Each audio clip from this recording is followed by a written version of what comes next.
Recording in progress.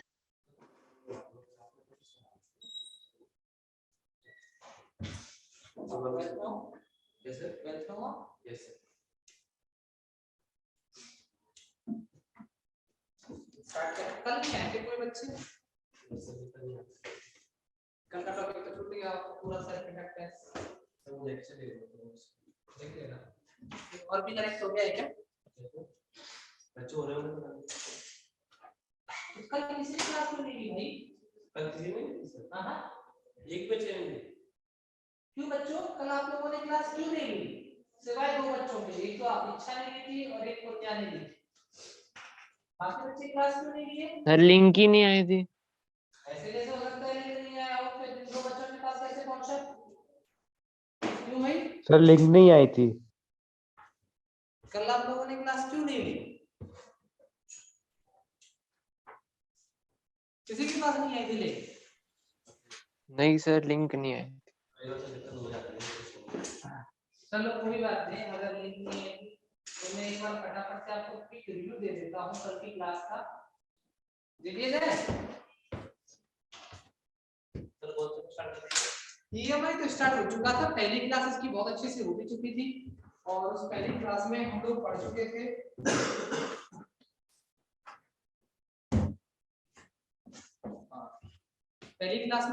चुके थे Lenz law तक हो गया था हमारा। ईएमआई सर मतलब जो इलेक्ट्रोमैग्नेटिक इंडक्शन।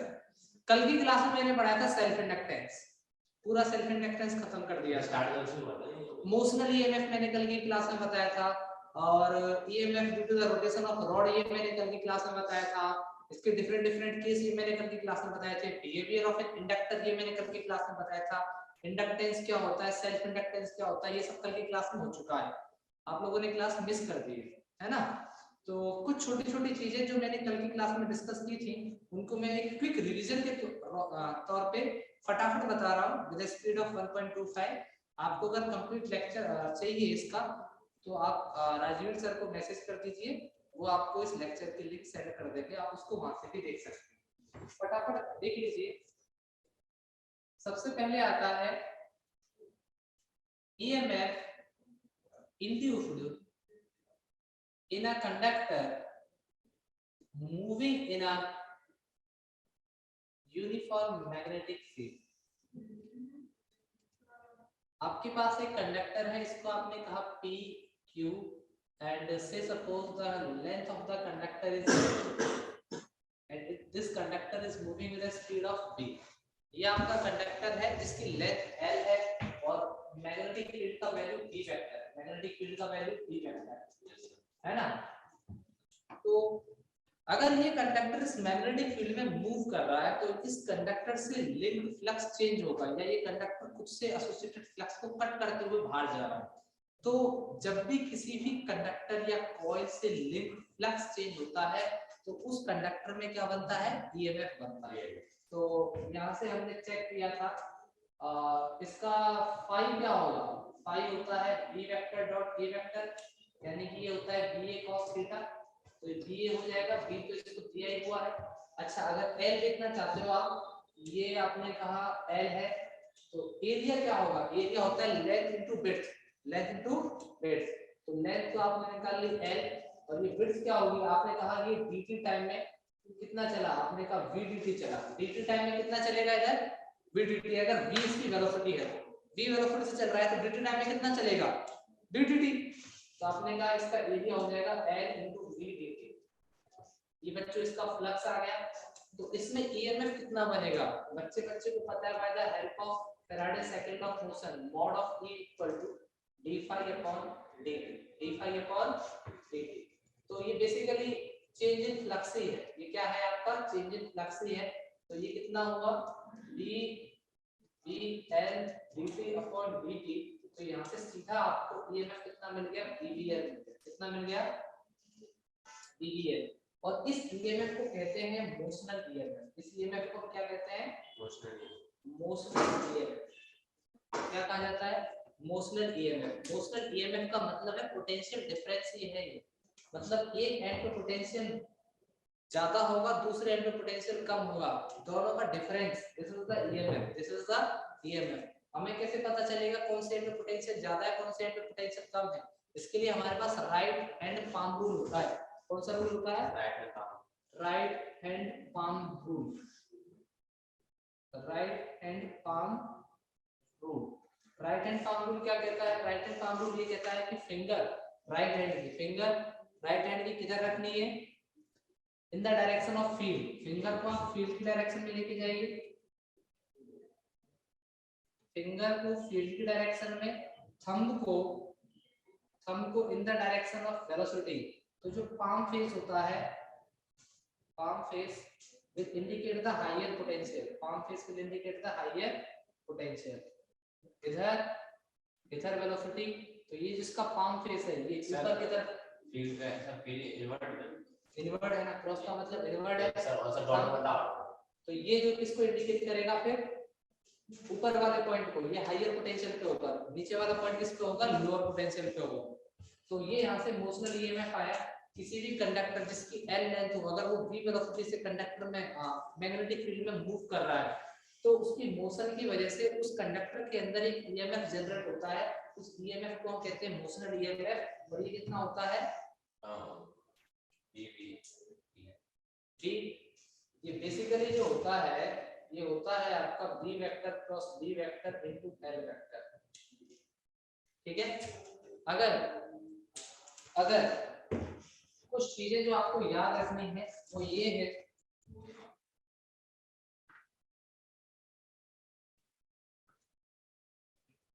एक तो b vector cross l vector, एक b vector cross l vector, एक b vector cross b vector. ये जीरो बन सकते हैं।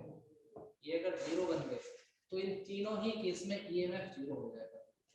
ईएमएफ क्या हो जाएगा? जीरो। इसका मतलब ये हुआ अगर magnetic field is along the direction of length of the conductor, या फिर length of the conductor is in the direction of magnetic field, तो भी कंडक्टर के अंदर कोई ईएमएफ इंड्यूस नहीं होगा।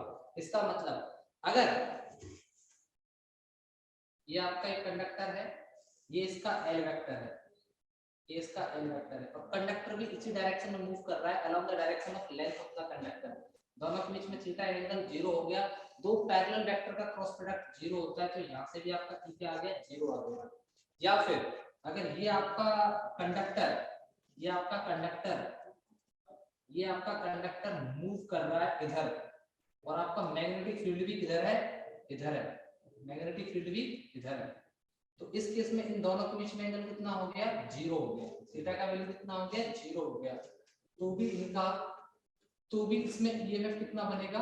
जीरो बनेगा। तो तीन केस है जब आपका ईएमएफ जीरो बनता है, when the length of the conductor is in the direction of magnetic field, when the velocity of conductor is along the length of the conductor, और when the velocity of the conductor is in the direction of magnetic field। जब ये दोनों parallel हो, ये दोनों parallel हो, या ये दोनों पैरेलल हो, तो इन तीन केस में मैग्नेटिक फील्ड क्या आएगा? जीरो आएगा। तीन केस में मैग्नेटिक फील्ड क्या आएगा बच्चों? जीरो आएगा। आगे बढ़े।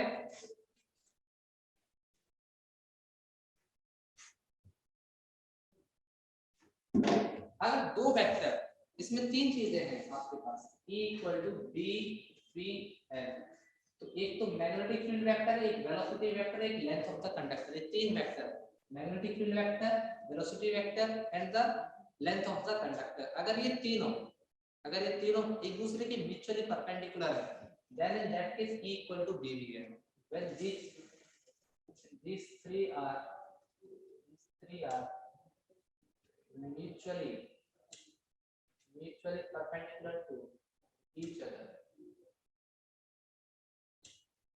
तो उस केस में E equal to कितना होगा? BVN।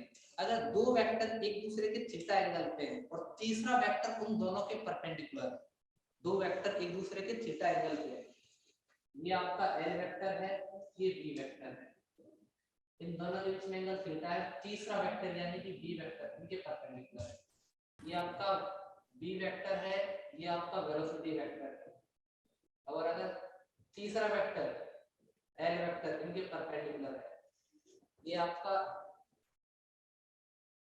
B वेक्टर है, ये आपका एल वेक्टर है और इनके बीच में एंगल थीटा है, तीसरा वेक्टर वेलोसिटी वेक्टर इनके परपेंडिकुलर है। तो इस केस में E इक्वल टू होता है VL sin theta. E equal to कितना हो जाएगा VL sin theta when the angle between out of these two vector is theta and third vector is perpendicular to other two, third vector is perpendicular to other two। अगर कोई भी दो vector के बीच में angle theta है और तीसरा vector हम दो के परपेंडिकुलर डायरेक्शन में ऐसे ऐसे ऐसे, तो उस केस में आपका ईएमएफ कितना हो गया था इक्वल टू BVL। ऐसे ही हमने रोटेशन ऑफ द रॉड की वजह से भी देखा था, किसकी वजह से देखा था, रोटेशन ऑफ द रॉड की वजह से। अगर एक कंडक्टर मैग्नेटिक फील्ड में मूव कर रहा है, अगर एक कंडक्टर मैग्नेटिक फील्ड में मूव कर रहा है तो उसके मोशन की वजह से ईएमएफ इंड्यूस होता है उस कंडक्टर के अंदर, और ऐसे ईएमएफ को हम कहते हैं motional EMF. Motional EMF is the EMF induced in the conductor due to the motion of the conductor, due to the motion of the conductor in the magnetic field, है ना। अगर आपके पास मैग्नेटिक फील्ड में, अगर आपके पास magnetic field में,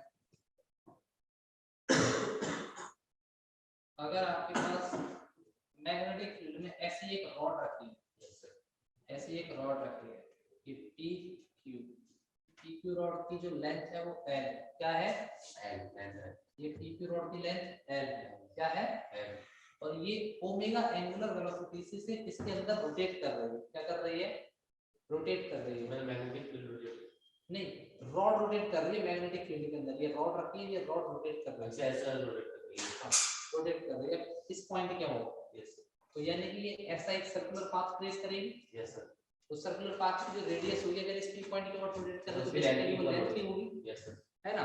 तो जब ये रोटेट कर रही है तो आपको पता है इसके हर एक पॉइंट पे यहाँ पे यहाँ पे यहाँ पे यहाँ पे डिफरेंट लीनियर वेलोसिटी होगी। क्यों? क्योंकि लीनियर वेलोसिटी तो ऊपर की तरफ होगी, हाँ या ना। अगर ये रॉड ऐसे रोटेट कर रही है, रॉड ऐसे रोटेट कर रही है तो लीनियर वेलोसिटी ऊपर होगी, है ना। तो आपको पता है there is a relation between linear velocity and angular velocity that is V equal to R omega, V equal to R omega, आया ना। यहाँ से x डिस्टेंस पे आपका पास कोई पॉइंट है ना, x डिस्टेंस पे आपके पास कोई पॉइंट है x डिस्टेंस पे, तो आपने कहा ये dx लेंथ का है ना, तो इसके पास में वेलोसिटी कितनी होगी इस पॉइंट की, x ओमेगा कितनी होगी, v equal to r omega होता है ना, तो x डिस्टेंस पे वेलोसिटी कितनी हो जाएगी इस पॉइंट की, x ओमेगा। तो ये वेलोसिटी वेरिएबल है, तो यहाँ से dg कितना होगा, v dx, इसका इंटीग्रेशन कर दो आप 0 टू L, तो v वेलोसिटी कितनी है इसकी, x ओमेगा है, dx 0 से लेके L तक आप इसको क्या कर देंगे, इंटीग्रेट कर देंगे, तो v omega x dx 0 to L आपने इसको इंटीग्रेट किया तो v ओमेगा x dx का इंटीग्रेशन हाफ x स्क्वायर 0 से लेके L तक half v omega L square. तो ये आपका इंड्यूस्ड ईएमएफ आ गया due to the rotation of the rod, half v omega L square, half v omega L square, आया ना, आया ना। ये सब कल की क्लास में हो चुका है, मैं आपको सिर्फ एक रिवीजन क्विक रिव्यू दे रहा हूँ। अगर आपके पास में एक रॉड है और वो रॉड रोटेट कर रही है, क्या कर रही है, रोटेट कर रही है with the omega angular velocity, तो उस रॉड के अंदर ईएमएफ जनरेट होगा। आप ईएमएफ में भी हायर पोटेंशियल और lower potential with the help of right hand thumb calculate कर सकते हैं।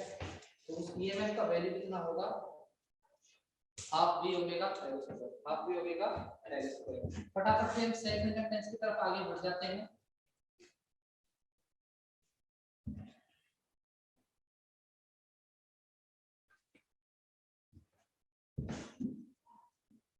फटाफट से सेल्फ इंडक्टेंस को देखा, 5 मिनट में इसको फटाफट से पूरा देख लो। सेल्फ इंडक्टेंस क्या होगा बच्चों,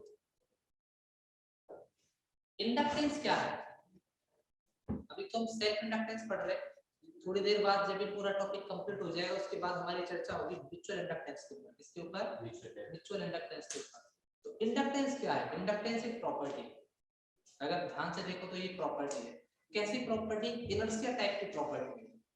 जैसे इनर्शिया होता है, इनर्शिया क्या करता है, इनर्शिया अपोज करता है, क्या करता है, अबोव द फ्लो नहीं सॉरी इनर्शिया अपोज करता है in the state of motion. अगर कोई बॉडी रेस्ट में तो वो रेस्ट में रहना चाहिए, वो मोशन में आने को अपोज होगा। कोई बॉडी मोशन में है तो वो रेस्ट में आने को अपोज करेगी।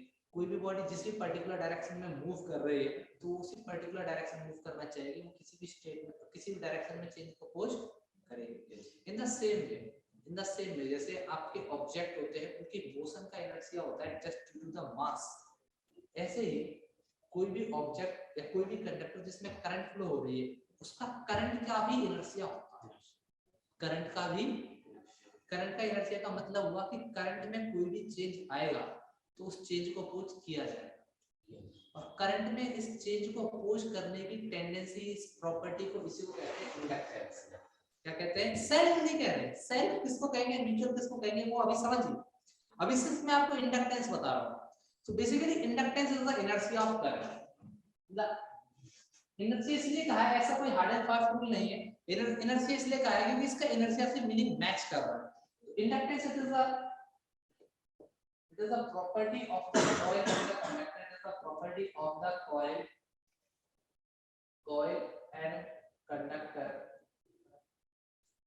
and conductor due to which it opposes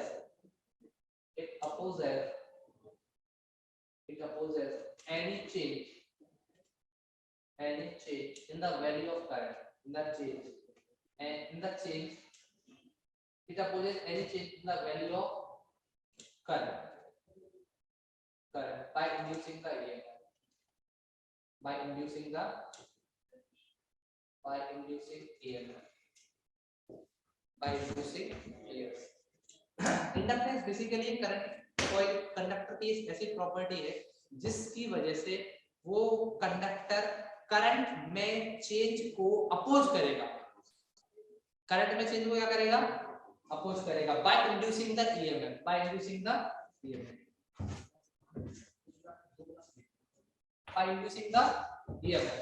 current में चेंज को अपोज करेगा बाय इंड्यूसिंग द ईएमएफ। मान लो अगर करंट में चेंज ही ना हो तब इंडक्टेंस क्या करेगा? अगर करंट में चेंज ही ना हो तब इंडक्टेंस क्या करेगा? तो इंडक्टेंस का कोई रोल नहीं। इंडक्टेंस तभी एक्टिवेट होगा जब करंट में चेंज आएगा। जैसे करंट में चेंज आएगा करंट में पोटेंशियल कहां से आएगा? वो चीज और करंट की बात हो। अच्छा ठीक है, ओनली करंट सर। हां ओनली ठीक है, अभी समझते चल रहा। अब सेल्फ इंडक्टेंस क्या है? अब हम बात करते हैं सेल्फ इंडक्टेंस क्या है। अगर किसी कंडक्टर में कॉइल में उस कॉइल में करंट में चेंज हो रहा है, किसी कॉइल में जो करंट फ्लो हो रही है वो चेंज हो रही है और वो खुद कॉइल ही इस करंट में चेंज को अपोज कर रही है by inducing the EMF, then this property by which a conductor opposes any change in the value of current by itself, then it is called as self inductance है ना। बच्चों का message आया है सर एसी आज start हो जाएगा क्या? हम चाहे तो अभी कर दें। बच्चे स्टार्ट एसी कल हो जाएगा, चाहे तो अभी भी कर देंगे। वो तो आप कल क्लास ले ली इसलिए हम आपको बता रहे हैं।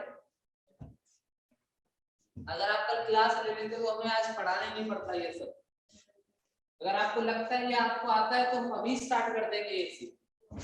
इफ यू थिंक दैट कि हमें एसी स्टार्ट कर देना चाहिए तो हम इसको बंद करके एसी स्टार्ट कर देंगे। ऐसा कोई हार्ड एंड फास्ट रूल नहीं है, ये तो हमने आपको कल पढ़ा दिया था, इसको रिमाइंड करा रहे हैं। तो अगर आपके पास ये कोई कंडक्टर है, अगर आपका ये कोई कंडक्टर है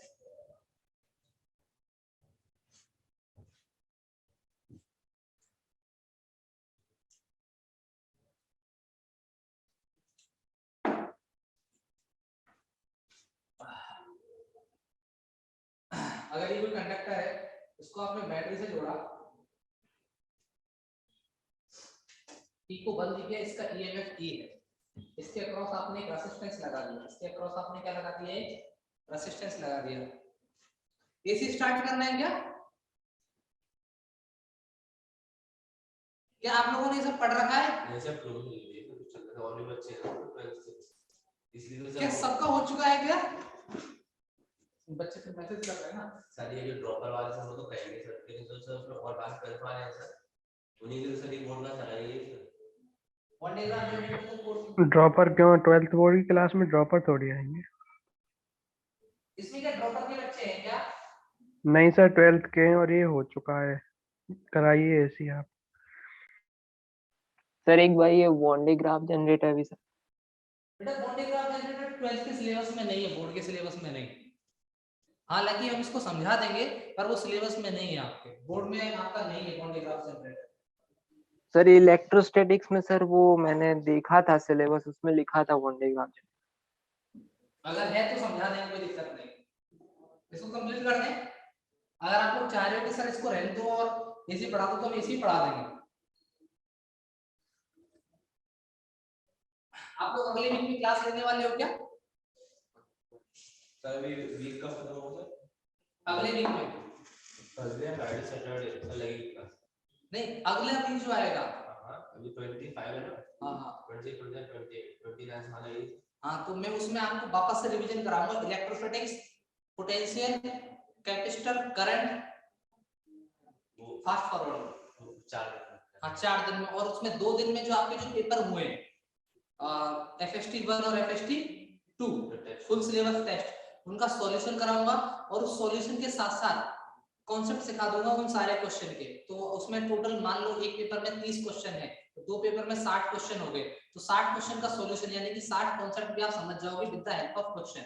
तो यहाँ से आपका CTQ हो जाएगा। तो अगर आप चाहते हो तो इसको हम आगे कर देते हैं, नहीं तो हम इसको आगे अभी सर हमको ये करना है सर, अभी तो हमारे चल रहा है ये हम इसको। अगर आप लोगों ने पढ़ लिया तो मुझे कोई इंटरेस्ट नहीं है बार बार पढ़ाने में, और अगर आप चाह रहे हो कि सर इसको कैरियर करना है तो ही हम कैरियर कर पाएंगे, नहीं तो हम सीधा एसी की तरफ बढ़ जाएंगे। हाँ या ना? बाकी बच्चे जवाब दें। सर क्वेश्चन तो उसमें बोर्ड में आते हैं बिल्कुल आएगा, क्यों नहीं आएगा? उसमें पढ़ाइए पढ़ाना है। यस सर पढ़ाइए। थोड़ा सा कंफर्म रहा कि वो पढ़ाना है कि नहीं पढ़ाना।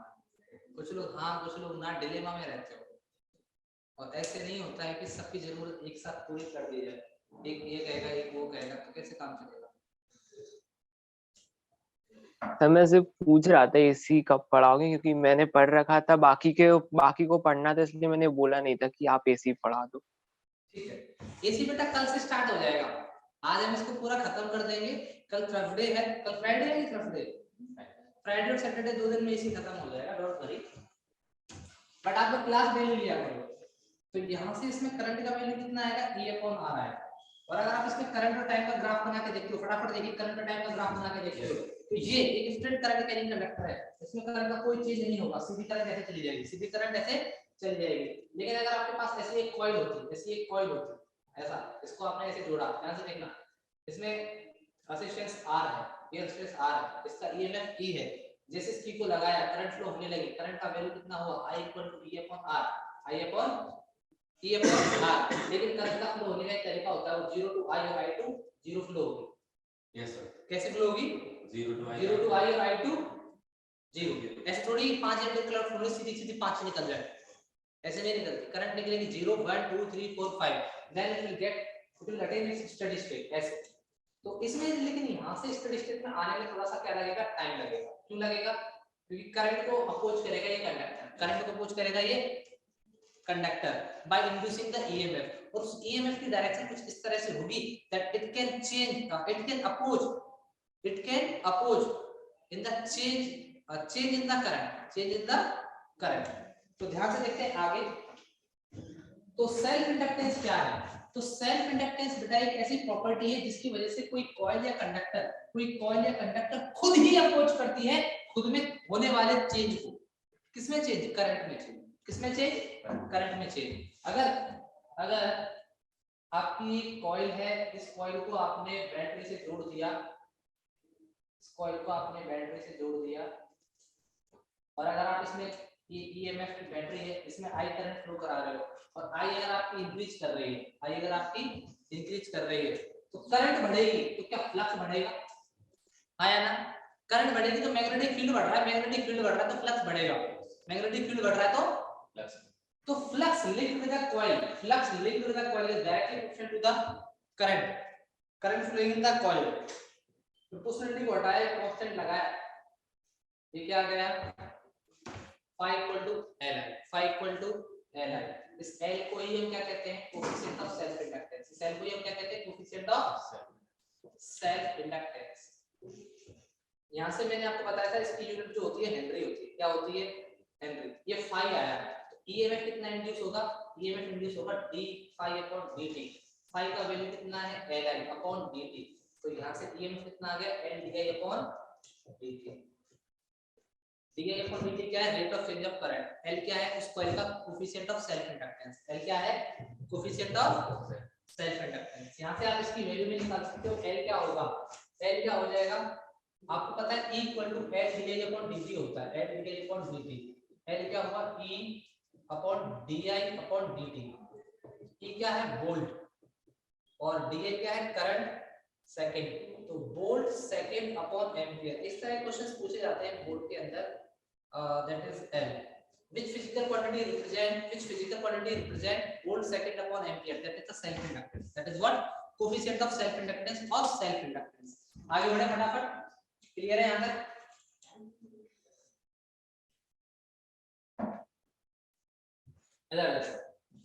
अब आता है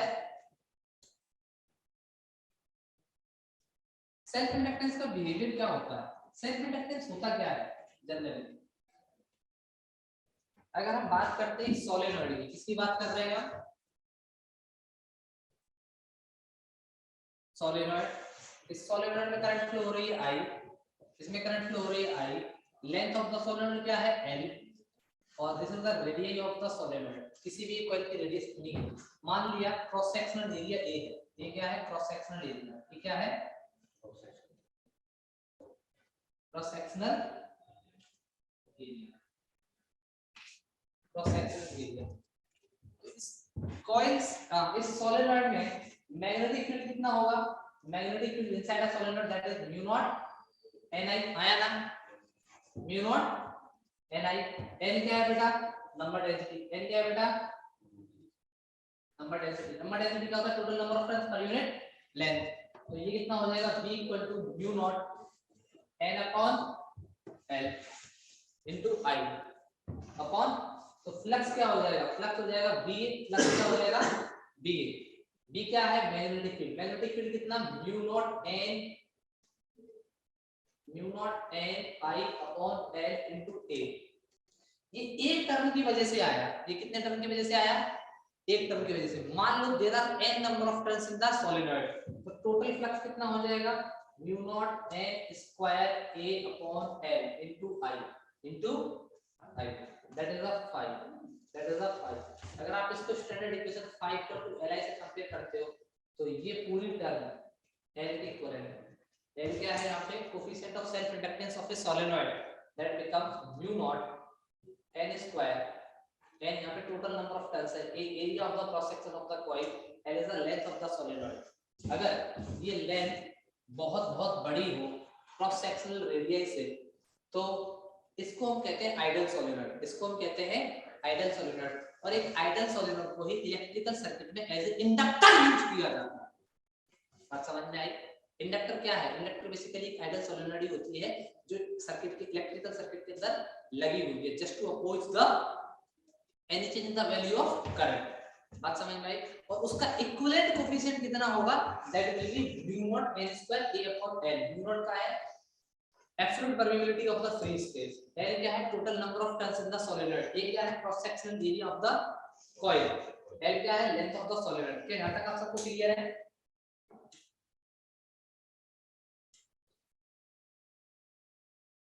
ऑनलाइन वाले बच्चों क्लियर है? Yes sir. आगे बढ़े। Yes sir.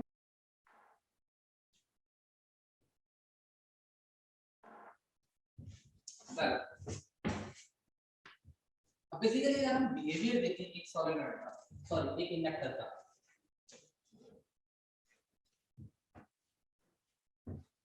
इसके बाद एक लास्ट टॉपिक बचा है म्यूचुअल इंडक्टेंस, उसके बाद ये चैप्टर खत्म और आज ही हम एसी स्टार्ट कर देंगे, डोंट वरी।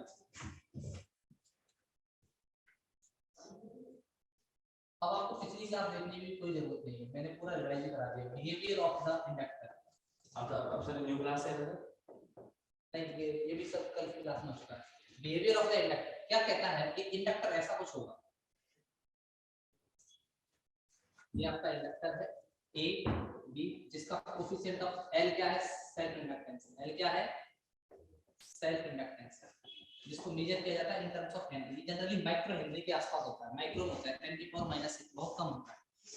ठीक है, अगर इंडक्टर है क्या, बेसिकली एक इलेक्ट्रिकल सर्किट में सोलेनॉइड जो होती है, क्या सोलेनॉइड जो होती है, उसी को एज एन इंडक्टर यूज किया जाता है। अगर आइडियल सोलेनॉइड है, आइडियल सोलेनॉइड की कंडीशन मैंने बता दी, length of the solenoid is much greater than the radius of the solenoid, radius of the coil of the solenoid. Okay, तो अगर इस सोलेनॉइड में आई करंट फ्लो हो रहा है, अगर आई कांस्टेंट है, आई क्या है, कांस्टेंट, करंट में कोई चेंज नहीं आ रहा, current is constant with respect to the time, then it has no role to play, it has no role to play, इसका कोई काम नहीं है। क्यों? क्योंकि करंट कांस्टेंट है, क्योंकि current constant. It will behave simply as a straight wire, it will simply behave as a straight wire if current is constant, if current is constant. हाँ, सिर्फ कांस्टेंट करंट होगी तो इंडक्टर का क्या काम, inductor तो तब एक्टिव होता है जब करंट में क्या है, करंट में क्या है, चेंज है, करंट में क्या है, चेंज है। आगे बढ़े, आगे बढ़े। अगर यही आपका ऐसा कुछ है, ऐसी पूरी कहानी है, सब कुछ सेम है, अगर आई करंट इसमें फ्लो हो रहा है, मैं आपसे कहूं आई इंक्रीज कर रही है with respect to the time, ध्यान सुनना, आई इंक्रीज कर रही है with respect to the time, तो इंडक्टर क्या करेगा, इंडक्टर क्या करेगा, इंडक्टर अपोज करेगा, इंडक्टर क्या करेगा, अपोज करेगा by inducing the EMF, by inducing the EMF. EMF कौन इंड्यूस कर सकता है, सेल कर सकता है। कौन कर सकता है, हाँ ना बोले यार, कौन कर सकता है, तो ये ईएमएफ को कुछ इस तरह से इंड्यूस करेगा so that induced EMF can oppose the change in the value of current. ये ईएमएफ को कुछ इस तरह से इंड्यूस करेगा कि वो इंड्यूस्ड ईएमएफ करंट में चेंज को क्या कर सके, अपोज कर सके। तो ध्यान से देखो, ये इंडक्टर उस केस में बन जाएगा एक बैटरी, क्या बन जाएगा, करंट इधर फ्लो कर रही है, करंट इधर फ्लो कर रही है और इंक्रीज कर रही है, तो ये एक ऐसी बैटरी की तरह बिहेव करेगा जहां से करंट इधर नहीं, ये क्या बने, इसका हायर पोटेंशियल बने, ये क्या बने, इसका लोअर पोटेंशियल बने। तो इंडक्टर बेसिकली बिहेव कर रहा है एक बैटरी की तरह, जिसका हायर पोटेंशियल इधर बनेगा, लोअर इधर बनेगा, और ये ईएमएफ इंड्यूस करेगा और उसका वैल्यू होगा LV/dt अगर करंट इंक्रीज कर रही है। आई बात समझ में, आई भी नहीं है। अगर ये करंट डिक्रीज करती, ये करंट क्या करती, डिक्रीज करती, तो ये करंट क्या कर रही है, डिक्रीज कर रही है, करंट क्या कर रही है, डिक्रीज कर रही है, तो ये उसको अपोज करता है by supplying the current, by supplying the current, so उल्टा फ्लो करंट। बात आई समझ में। अगर करंट इंक्रीज कर रही है तो ये करंट को सप्लाई करेगा in the opposite direction of current, अगर करंट डिक्रीज कर रही है तो ये करंट को सप्लाई करेगा। Basically, inductor behaves like a battery or a cell, just to induce the EMF, जिससे करंट इंड्यूस हो in the direction of, in the opposite direction of, in a direction so that it can oppose any change in the value of current. अगर current decrease हो रही है तो उसको oppose करने के लिए करंट भेजेगा, करंट उसको अपोज करने के लिए, अपोज तब होगा जब वो और करंट सप्लाई कर सके, अपोज तब होगा जब वो और करंट सप्लाई कर सके। आगे बढ़े बच्चों, आगे बढ़े। इसके बाद हमने 2-3 तरह के न्यूमेरिकल देखे थे, यहाँ से कल 3-4 न्यूमेरिकल हमने देखे थे, और उन न्यूमेरिकल के बाद हमने क्लास खत्म कर दी थी, बोर्ड के न्यूमेरिकल भी देखे थे, कुछ मेंस के भी थे। इसके बाद आपका नेक्स्ट आता है सेल्फ इंडक्टेंस, तो ये हो चुका है, और नेक्स्ट आता है आपका म्यूचुअल इंडक्टेंस, ये बहुत इंपॉर्टेंट है। अरे इस क्लास में हाँ, ये आपकी नई क्लास है, थोड़ी सी स्पीड को स्लो कर दें। अब आपका आता है म्यूचुअल इंडक्टेंस,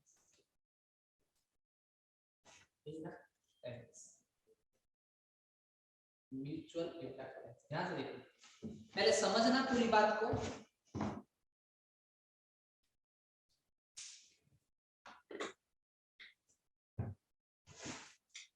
समझ लो पहले, मैं बाद में लिखा दूंगा, लिख लेना, मॉड्यूल भी है, सब कुछ मिल जाएगा, पहले समझना बहुत इंपॉर्टेंट है।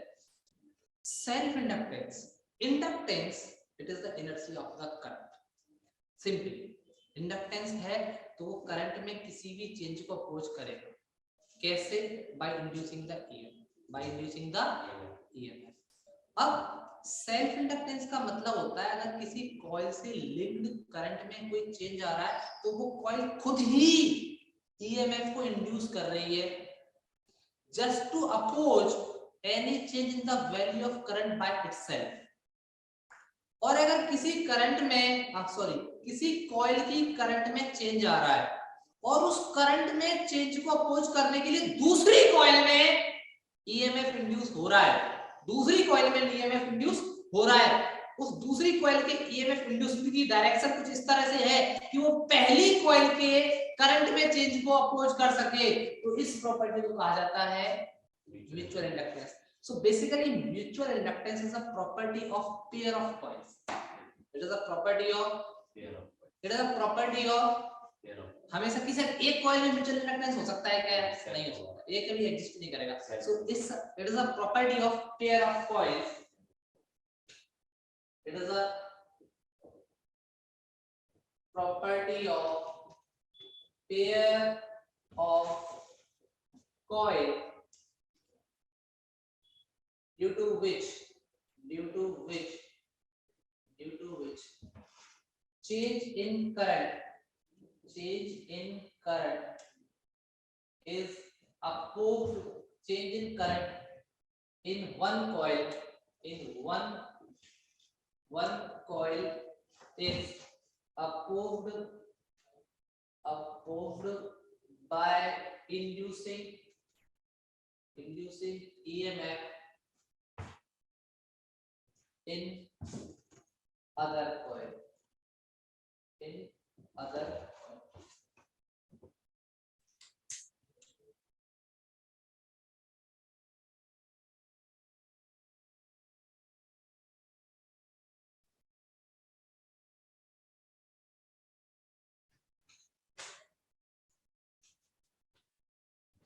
समझ में आई बात? लिख लिया? बहुत सिंपल सी बात थी, अगर किसी कॉइल से लिंक्ड करंट चेंज हो रही है और इस चेंज को अपोज किया जा रहा है by the other coil by inducing the EMF, इस property that is the pair of coils सबसे इंपॉर्टेंट है। It is the property of pair of coils due to which change in current in one coil is opposed by the inducing EMF in the other coil. That property is called as mutual inductance. बात समझ में आई? Online वाले बच्चों आपको clear है? Yes, sir. आगे बढ़े? Yes, sir. तो ध्यान से देखना आप। पुण्या नाम है Yes, sir. Yes, sir. समझ में आया बिटिया? Yes, sir.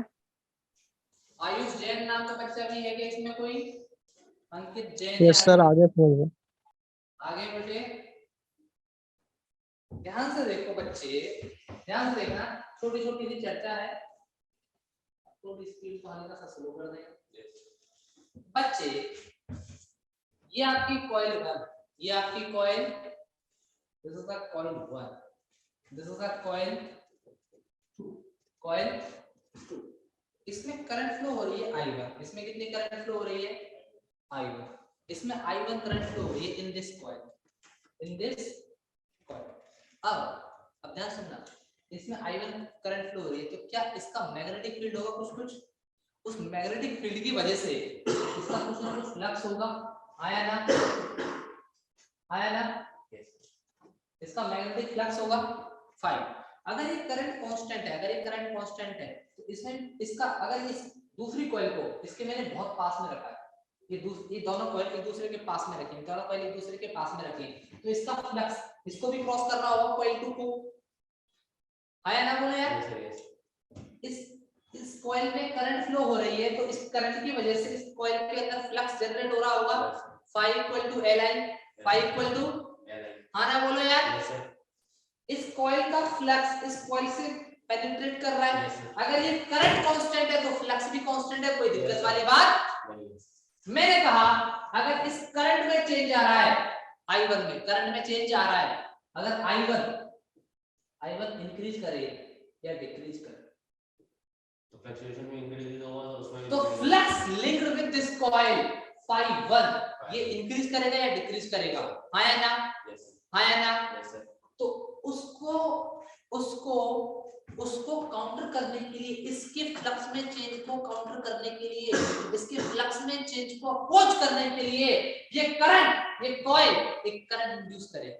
Yes. ये बेसिकली ईएमएफ बनेगा, यहाँ से क्या बनेगा, एक ईएमएफ बनेगा, उस ईएमएफ की वजह से करंट बनेगी और उस करंट की डायरेक्शन भैया कुछ ऐसी होगी जिससे कि ये दूसरी, ये इस कॉइल में जो करंट में जो चेंज आ रहा है ना उसको क्या कर सके, अपोज कर सके, क्या कर सके, अपोज कर सके। तो ये कुछ ऐसा फ्लक्स बनाएगी जिससे कि इसके फ्लक्स में चेंज को क्या किया जा सके, अपोज किया जा सके। अगर करंट बढ़ रही है, अगर करंट मैंने कहा इंक्रीज कर रही है, मान लो अगर करंट इंक्रीज कर रही है तो इसमें क्या बनेगा, ये जो सेकंड कॉइल है, ये सेकंड कॉइल एक करंट बनाएगा। सेकंड कॉइल में करंट फ्लो होगी I2, कितनी होगी, I2, और उस करंट I2 की डायरेक्शन कुछ ऐसी होगी, करंट I2 की डायरेक्शन कुछ ऐसी होगी so that it can oppose in the change, it can oppose the change in the value of I1। बात आई समझ में। इस कॉइल 1 में करंट में चेंज हुआ, कॉइल 1 में करंट में चेंज हुआ, उस कॉइल करंट, इस कॉइल के चेंज को, इसके करंट के चेंज को अपोज करने के लिए कॉइल 2 में ईएमएफ इंड्यूस हुआ। उस ईएमएफ की वजह से करंट फ्लो हुई, उस करंट की डायरेक्शन कुछ ऐसी डायरेक्शन होगी कि ये करंट इस करंट में चेंज को अपोज कर सके, इस करंट में चेंज को अपोज कर सके। तो इसके फ्लक्स में चेंज की वजह से, तो ये जो करंट होगी I2, ये करंट होगी I2, ये किसकी वजह से बन रही है, ये किसकी वजह से बन रही है, इसमें फ्लक्स में चेंज इतना आ रहा है उसकी वजह से बन रही है। तो इस करंट की वजह से इसका भी तो कुछ ना कुछ फ्लक्स होगा phi2, तो ये जो phi2 होगा that is directly proportional to I, that is directly proportional to I1। तो यहां से phi2 आया mi1 और ये m को कहा जाता है coefficient of mutual inductance. Coefficient of mutual कहा है हमने, सिंगल लिंक है, ध्यान से सुनना। म्यूचुअल इंडक्टेंस बहुत इंपॉर्टेंट है, अभी बात खत्म नहीं हुई। इंडक्टेंस, इंडक्टेंस इसका वाइस वर्सा भी ट्रू है, वाइस वर्सा बाद में सुनना।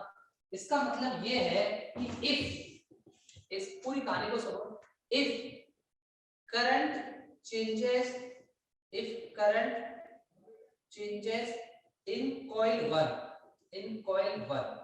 then EMF is induced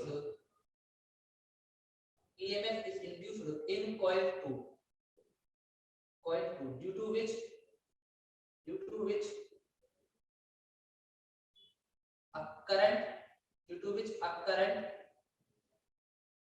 is induced in such a direction so that it can oppose change in the value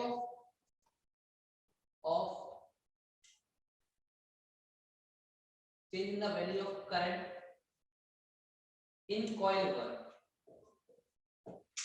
बात आई समझ में पूरी, एक एक वर्ड, एक एक शब्द।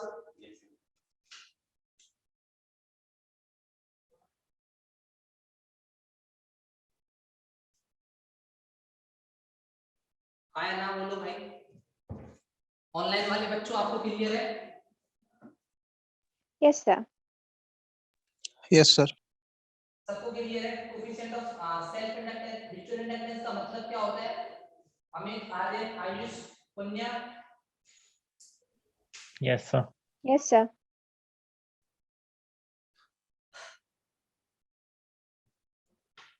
लिखना चाह रहे हो? वेट करें कि आगे बढ़े? लिख लो आराम से।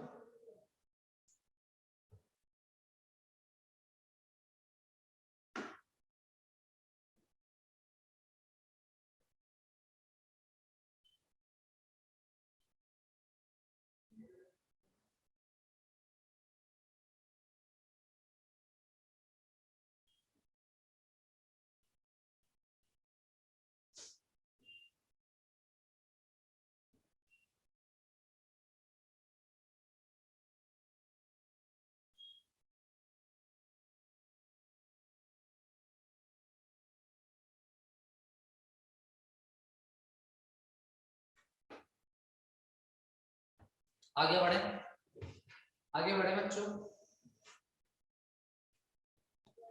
जी सर।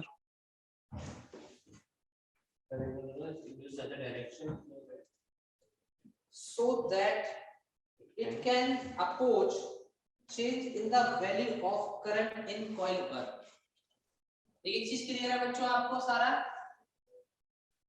अब यहाँ से कुछ बहुत इंपॉर्टेंट पॉइंट आते हैं regarding the coefficient of mutual inductance which can be asked directly in the JEE, NEET or board.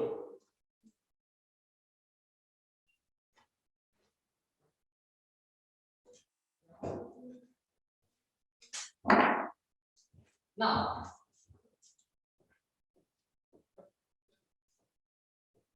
important points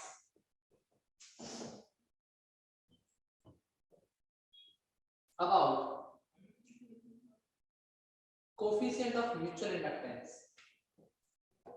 Coefficient of mutual inductance.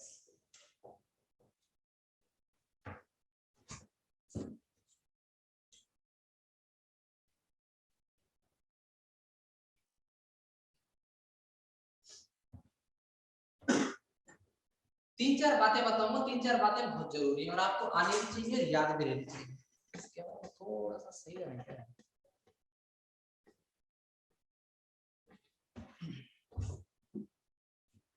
पहला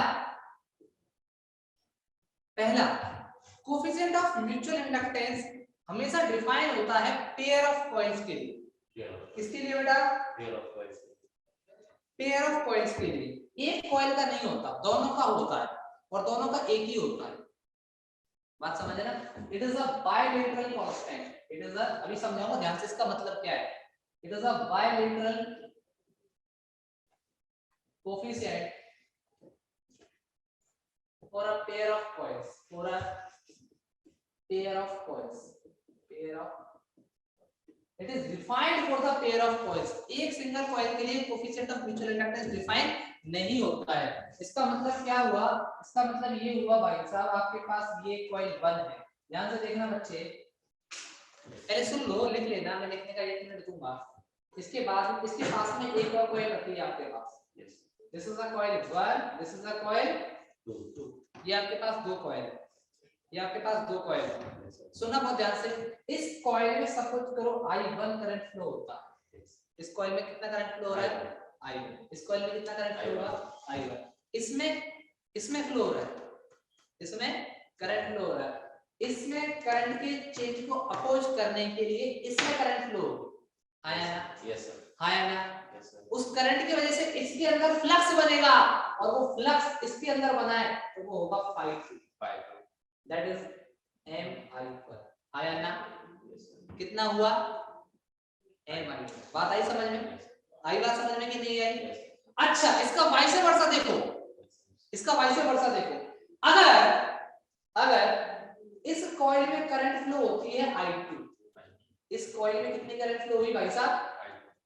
इसमें कोई करंट फ्लो नहीं हो रही, एकदम शांत है, रेस्ट, कोई दिक्कत वाली बात नहीं, एकदम नीचे कॉइल में कोई करंट फ्लो नहीं हो रही। इस कॉइल में करंट फ्लो हो रही है। इस कॉइल में करंट के चेंज को अप्रोच करने के लिए इसमें ईएमएफ इंड्यूस होगा। उस इंड्यूस्ड ईएमएफ की वजह से इसमें करंट फ्लो होगी और उस करंट की वजह से इसका फ्लक्स बनेगा। तो phi1 इक्वल टू mi। आया ना? तो आपने देखा ही दोनों के लिए सिर्फ एक ही कोएफिशिएंट होता है, इसके लिए चाहे इसके लिए। So that is m that is the bilateral coefficient। It is defined for the pair of coils। इन दोनों का म्यूचुअल इंडक्टेंस m है। आई बात समझ में बच्चों? m1 और m2 नहीं होता है, दो कॉइल का एक कोएफिशिएंट होता है जिसको कहते हैं coefficient of mutual inductance. It is a bilateral coefficient which is defined for the pair of coils। Okay बच्चों? अगर एक में से करंट होगा तो दूसरे में भी अपने आप ही आ जाएगा। यहाँ तक क्लियर है? Yes sir. आगे बढ़े। सोचो कि अगर दोनों कॉइल में करंट फ्लो, सोचो कि अगर दोनों कॉइल में करंट, लिख रहे हो क्या? लिख लिया? फटाफट आगे बढ़े, आगे बढ़े। अगर दोनों कॉइल में करंट फ्लो हो रही है,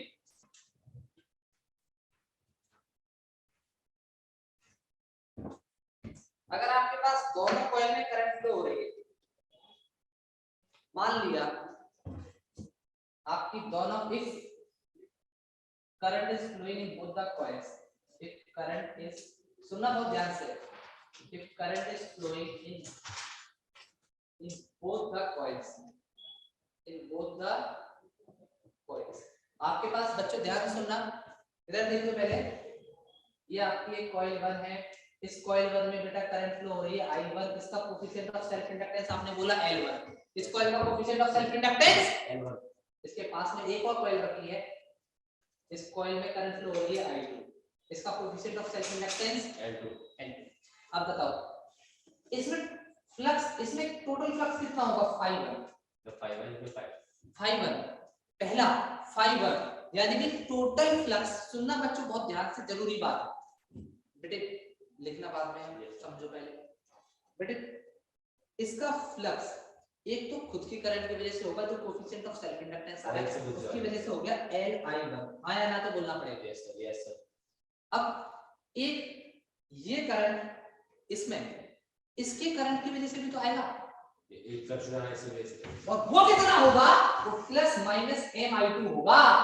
वो कितना होगा?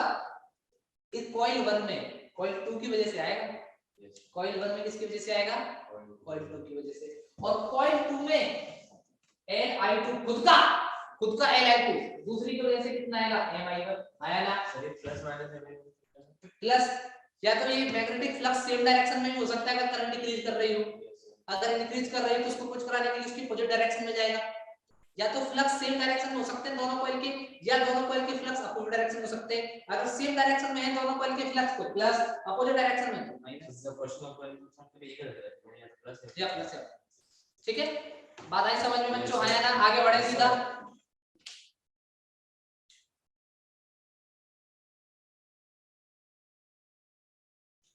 ऑनलाइन वाले बच्चों जल्दी से हिंदी के समझे जो आगे बढ़ जाए। Yes, sir. एक छोटा सा रिलेशन आपसे यहाँ से अक्सर पूछ लिया जाता है,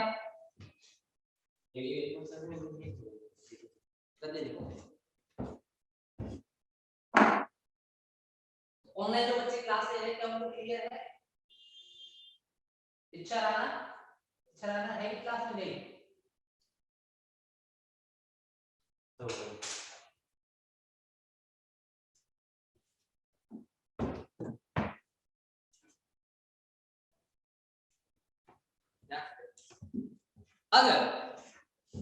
अगर आपके पास दो कॉइल है, क्या है बच्चों?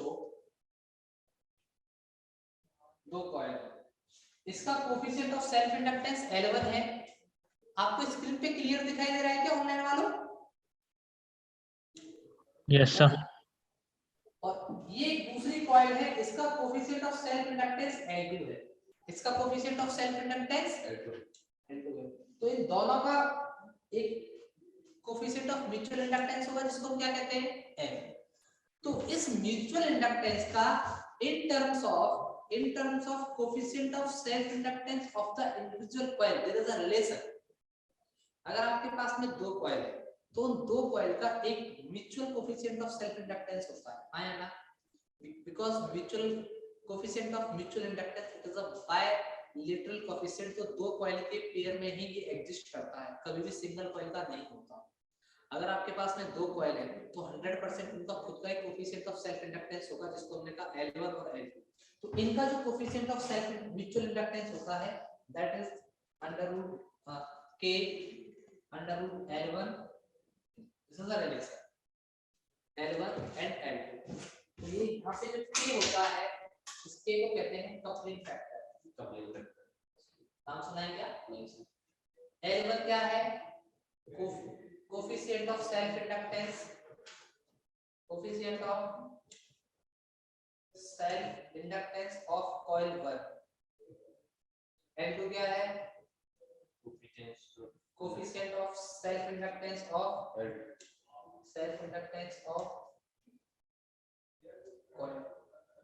क्या समझ में आया? अब ये कपलिंग फैक्टर का क्या रोल है अभी समझाता हूं। थर्ड पॉइंट, आगे बढ़े? क्लियर है? सर ये जो सर ये कपलिंग सर ये m मतलब इन दोनों का इंडक्टेंस सर ये दोनों का बना। अगर आपके पास में दो कॉइल है, दोनों कॉइल एक दूसरे के पास में रखी है, दोनों कॉइल का coefficient of self inductance L1 और L2 है, L1 और L2 है, तो उनका म्यूचुअल इंडक्टेंस होगा M इक्वल टू, उन दोनों का होगा, एक का हो सकता है क्या, दो का होगा, क्या होगा K under root L1 L2, K under root L1। Yes sir.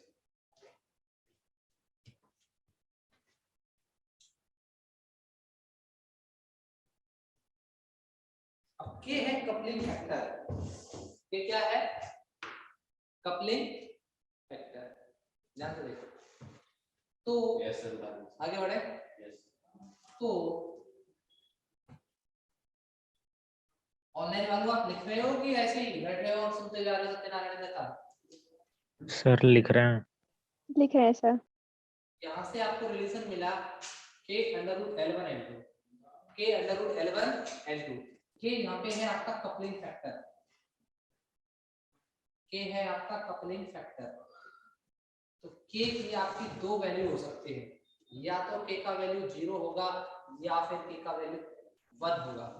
0 होगा when there is no flux linkage, when there is no flux linkage,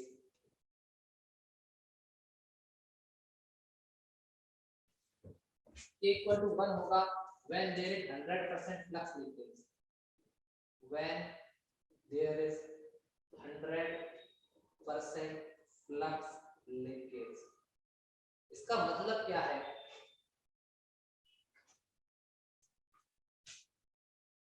इसका मतलब ये है K का वैल्यू या तो 1 होगा या 0 होगा। K basically M equal to K under root L1 L2 है। 100% एक कॉइल का दूसरी कॉइल में फ्लक्स ट्रांसफर हो रहा है, एक कॉइल का दूसरी कॉइल में 100% फ्लक्स ट्रांसफर हो रहा है। ये तो तभी तो पॉसिबल है जब एक कॉइल दूसरी कॉइल के ऊपर क्या कर रही हो, ओवरलैप कर रही हो। It is only possible when two coils are overlapping to each other, overlapping to each other।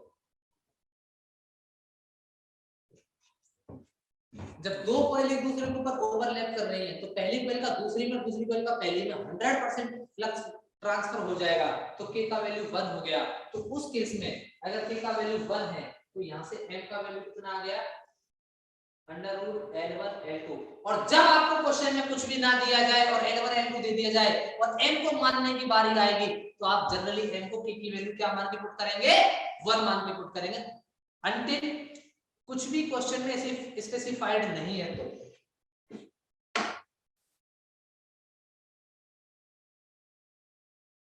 दूसरा केस बना आपका, लिख लिया क्या, लिख लिया? Yes sir. दूसरा केस बना when there is no flux linkage। इसमें भी दो कहानी, इसमें भी दो कहानी, या तो वो दोनों कॉइल एक दूसरे से बहुत ज्यादा लार्ज डिस्टेंस पे रखी हो तो उन कॉइल के बीच में कोई फ्लक्स लिंकेज नहीं होता, तो उनका कोफिशिएंट ऑफ म्यूचुअल इंडक्टेंस भी क्या बन जाएगा, 0। 0 तो पूरा हिंदुस्तान 0। तो यहाँ से जब K का वैल्यू 0 है तो M का वैल्यू भी क्या होगा, 0। K का वैल्यू 0 तो M का वैल्यू भी 0। 0। ये तभी पॉसिबल है, ये भी दो कंडीशन में पॉसिबल है, ये भी दो कंडीशन में पॉसिबल है when two coils are placed at a very large distance to each other, at a very large distance to each other, यानी कि ये पहली कॉइल, इसको मैं किधर बताऊं, इसको मैं इधर समझा दूं आपको, इसको रफ कर दूं पूरा। Yes sir. ध्यान से देखो, K का वैल्यू 0, दो केस में हो सकता है when two coils are placed at a very large distance,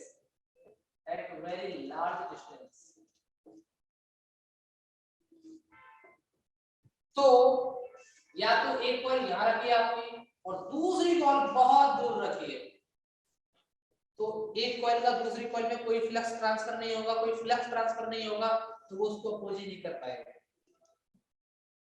तो यहाँ पे m का वैल्यू क्या आ जाएगा 0। ये पहला कंडीशन है। when the two coils are placed at very large distance then दोनों का म्यूचुअल इंडक्टेंस कितना हो गया 0। दूसरा क्लियर है ऑनलाइन वालों। दूसरा आता है इसी में दूसरा when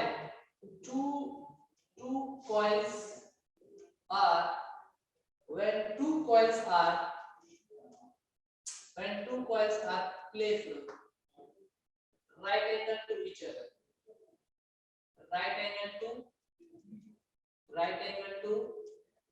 each other अगर दो कॉइल एक दूसरे के राइट एंगल रखी हुई है, ये आपकी पहली कॉइल है और एक ऐसी कॉइल रखी हुई है, this is a coil 1, this is a coil 2, तो भी इनका m क्या होगा।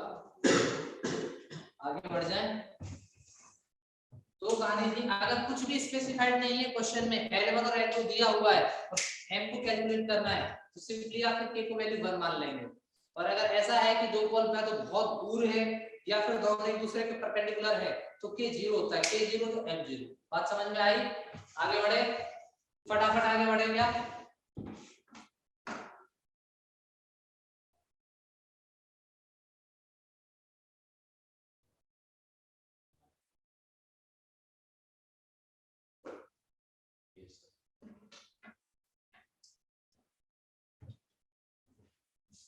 आगे बढ़े। हाँ बच्चों ऑनलाइन वालों Yes, sir. तो जब दोनों को राइट एंगल पे इसे पर एक सब मिला वो 0 रहेगा। हाँ जी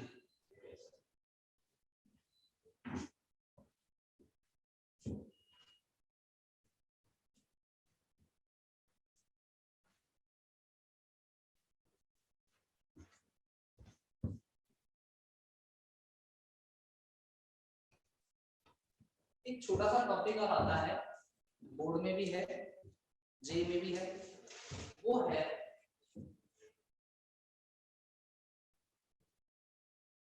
combination of inductance। ये last combination of inductors, combination of inductors, combination of inductors। तो दो तरह के कॉम्बिनेशन है यहाँ पे, एक है आपका सीरीज कॉम्बिनेशन। मैं सीधे रिजल्ट की तरफ आगे बढ़ूंगा।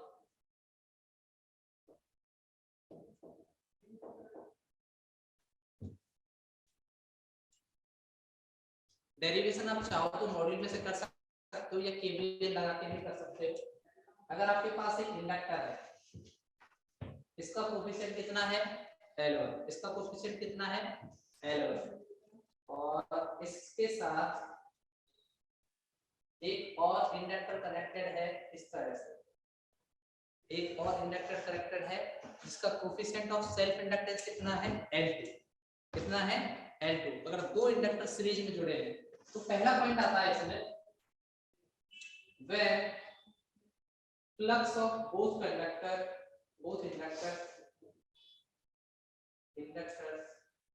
are in same direction।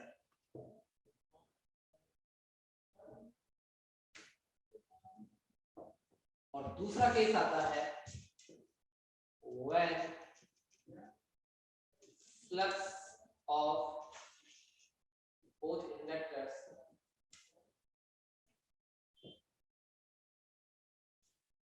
are in opposite direction।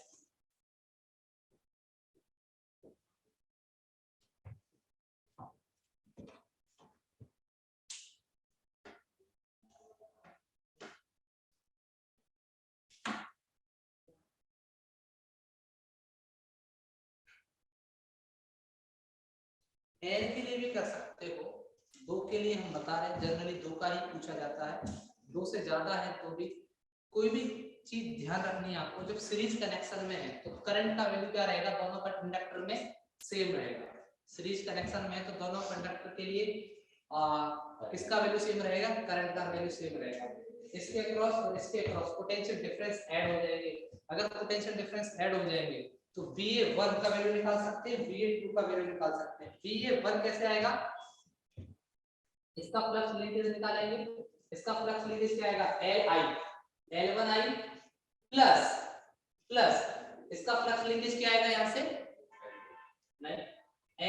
Mi2। This is the total flux of coil 1 inductor 1 sorry. ऐसे सीरीज है सर ये तो। सीरीज में करंट सेम रहेगा, सीरीज में तो करंट सेम रहेगा। हमने मान लिया कि दोनों इंडक्टर का फ्लक्स जो है सेम डायरेक्शन में, ये phi1 आ जाएगा, ये phi2 क्या आएगा L2I plus Mi, L2I plus Mi। इसको डिफरेंशिएट करेंगे with respect to the time d5 over dt, इसको डिफरेंशिएट करेंगे with respect to the time, ये आएगा d5 ओवर dt, ये आएगा आपका E1, ये आएगा आपका E2, दोनों को ऐड करेंगे, दोनों को क्या करेंगे ऐड करेंगे। तो यहाँ से आपको क्योंकि सीरीज में करंट की वैल्यू सेम है तो पोटेंशियल डिफरेंस ऐड हो जाएगा, नेट पोटेंशियल दोनों के क्रॉस आएगा। तो करंट अगर आपकी सेम डायरेक्शन में है तो आपका L इक्विवेलेंट जो आएगा उस केस में वो आएगा L1 प्लस L2 प्लस 2है। अगर ऐसे ही अपोजिट डायरेक्शन में होती तो ये माइनस आता है, यहाँ पे भी ये माइनस आता। तो L इक्विवेलेंट अगर दो इंडक्टर सीरीज में जुड़े हुए हैं लेकिन उनका फ्लक्स सेम डायरेक्शन में है L1 प्लस L2 प्लस 2 है। L1 और L2 क्या है coefficient of self inductance, N क्या है उन दोनों का म्यूचुअल इंडक्टेंस। अगर क्वेश्चन में नहीं दिया है तो आप निकाल सकते हैं M equal to K under root L1 L2। Generally K का वैल्यू 1 ही लिया जाता है अगर क्वेश्चन में कुछ भी स्पेसिफाइड नहीं है तो। और अगर दो इंडक्टर उनका फ्लक्स अपोजिट डायरेक्शन में है तो L इक्विवेलेंट आएगा बेटा आपका L1 प्लस L2 माइनस 2 है। आगे बढ़े, अगर 3 होते तो L1 plus L2 plus L3 minus 3 होगा। सर ये जो सीरीज होता है सीरीज में सर ये जो 5-1 से मतलब उससे रहता है। नेक्स्ट आता है आपका पैरेलल कनेक्शन। तो पैरेलल कनेक्शन में दोनों इंडक्टर के अक्रॉस पोटेंशियल डिफरेंस इक्वल होगा। क्या होगा पोटेंशियल डिफरेंस इक्वल होगा। रफ करें आगे बढ़े।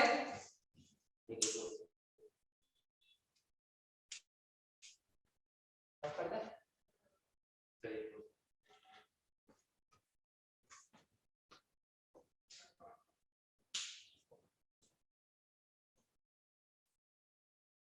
पुण्य समझ में आया बेटी? Yes, sir.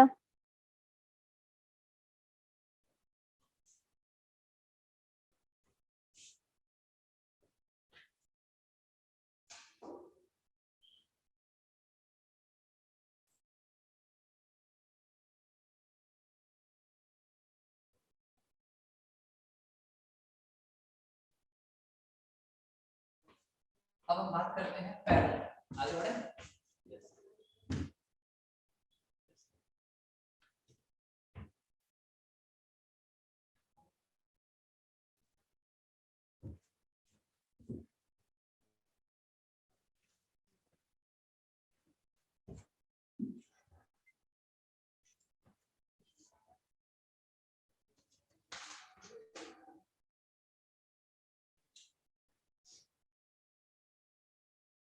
एक चीज हमेशा याद रखना, inductor only activate when the current is changing with respect to the time, otherwise inductor has no role to play. अगर आपके पास दो इंडक्टर है, ये L1 है और ये L2 है और ये पैरेलल कनेक्शन में कनेक्टेड है और ये अगर पैरेलल कनेक्शन में कनेक्टेड है तो पैरेलल कनेक्शन में जो पोटेंशियल डिफरेंस होगा दोनों कंडक्टर के इक्वल है वो हमेशा क्या आएगा इक्वल ही रहेगा। किसी के भी अक्रॉस कैलकुलेट कर लो तो पोटेंशियल डिफरेंस ये A मान लिया, ये B मान लिया तो ये BA माइनस BB ये क्या आएगा L DI over D। Current की वैल्यू अलग अलग होगी, इसमें I1 जाएगा इसमें I2 जाएगा। L DI2 ओवर DT या फिर ये इक्वल होगा L1 DI1 अपॉन DT, ये L2 DI2 upon DI2 upon DT। क्योंकि पैरेलल कनेक्शन में पोटेंशियल डिफरेंस क्या रहता है इक्वल रहता है और ये पैरेलल कनेक्शन में पोटेंशियल डिफरेंस इक्वल रहेगा, that is L equivalent DI upon DT। जिसको अगर आप कंपेयर करते हो तो यहाँ से आपको 1 अपॉन L इक्विवेलेंट कुछ ऐसा मिलने वाला है 1 upon L1 plus 1 upon L2 दो के लिए। इसमें म्यूचुअल इंडक्टेंस का कोई रोल नहीं है। सबसे इंपॉर्टेंट अगर पैरेलल कनेक्शन में ईएमएफ इक्वल है तो ये कुछ इस रूल को फॉलो करेगा, L1 I1 equal to L2 I2 L2। ये सबसे इंपॉर्टेंट चीज है जो आपको ध्यान रखनी है।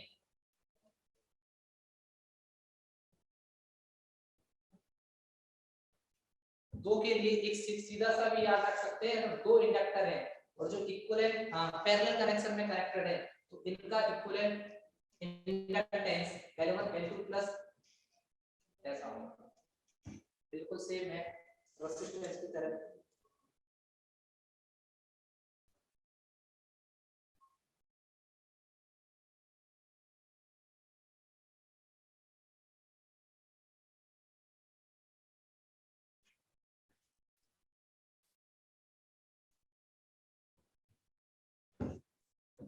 ये I का वैल्यू होगा I1 प्लस I2।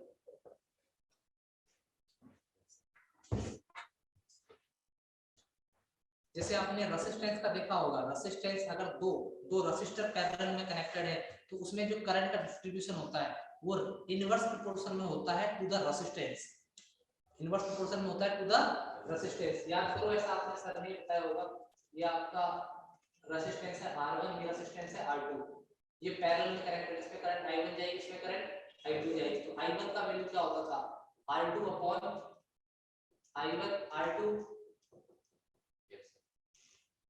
ऐसा होता था।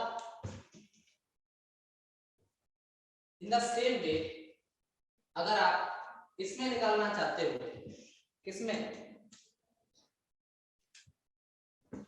इंडक्टर में, तो करंट इंडक्टेंस 1 I1 का वैल्यू वो आ जाएगा L2I upon L1 plus L, inverse proportion of inductance में डिवाइड हो जाएगी, और ये आ जाएगा आपका I2 equal to L1I upon L1 plus L2।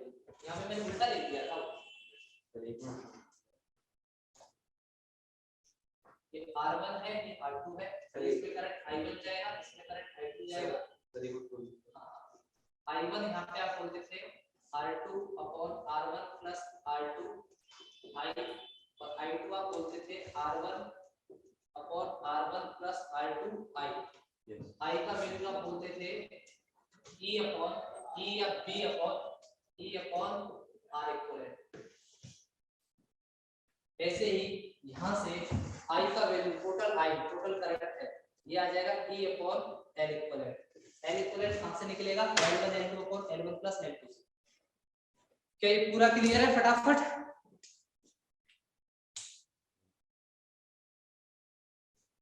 मैं वापस लिख देता हूं, ये आपको दिख नहीं रहा होगा।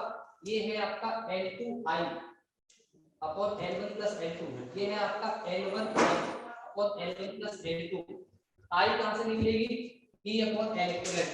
L इक्वलेंट कहां से निकलेगा, L1 L2 upon L1 plus L2। Clear है क्या?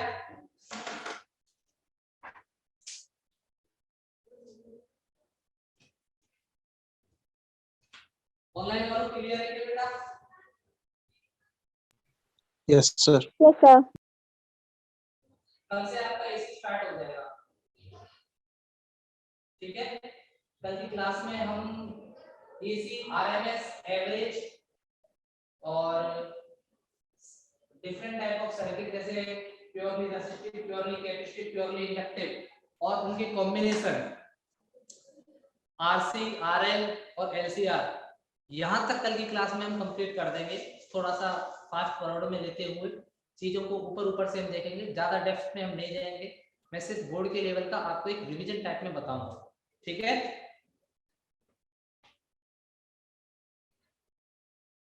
ठीक है बच्चों? Yes, sir. ओके बच्चों। Recording